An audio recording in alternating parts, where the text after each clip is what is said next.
So finally Mommy, jury prize winner of last year's Cannes Film Festival, makes it to a theater near me. A widowed single mother has to raise her unpredictably violent 15-year-old son who suffers from ADHD. Now if you don't know what that is, look it up. Or maybe don't. You're gonna think you're suffering from it as well, like I sure did. The two of them are trying to get their lives back on track. She is trying to get a job, find a man, but most importantly trying to keep her maddening son under control. While he, on the other hand, wants to resume studying history in order to enter a university. At a given moment, they befriend the awkward but charming neighbor from across the street who offers her help.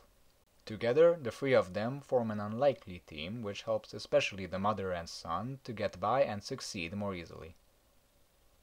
At least for a while. I actually didn't enjoy this film during the beginning of it. There were a couple of things that just kept pulling me out of it. But as it went along, the things that were bothering me during the beginning just kept making more and more sense within the context of the film. And certain clues that were being scattered throughout were starting to get explained.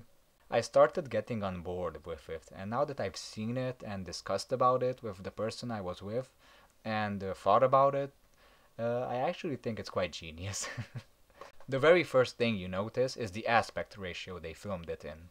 It's as if they took the common widescreen aspect ratio, you know, the 16 by 9, and they flipped it. So it's like, you would take your phone and you would film it, but flip it like this. You film with your phone like this. That's how they filmed this film. Initially, I thought there was something wrong with like the projector of the cinema I was watching it in, but if you pay attention to the framing, you quickly realize that it's deliberately shot that way. Most of the film keeps this aspect ratio, besides two scenes. And I'm not going to tell you what those are. You're going to have to see for yourself. But they are so well devised and they make so much sense within the context of the film. It's great. And it especially makes for some great emotionally tense close-ups.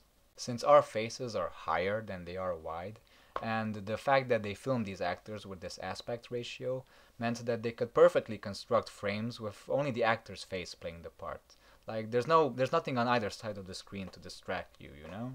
And that brings me to the performances, which are absolutely captivating. I mean, these actors kill. I was just speaking about those close-ups. I mean, the way these actors express different emotions by just using different parts of their faces is like a 10 out of 10. This movie is awesome, is what I'm saying.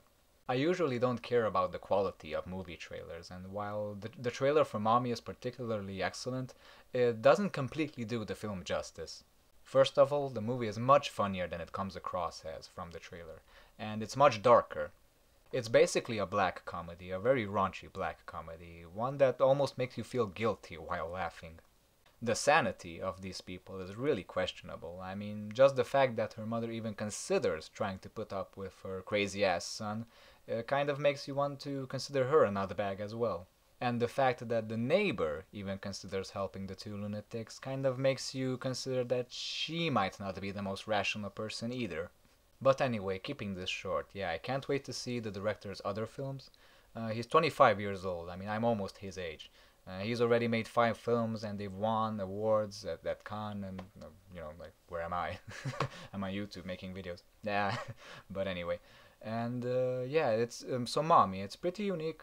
The acting is, it's excellent. So I wholeheartedly recommend Mommy. Go see it.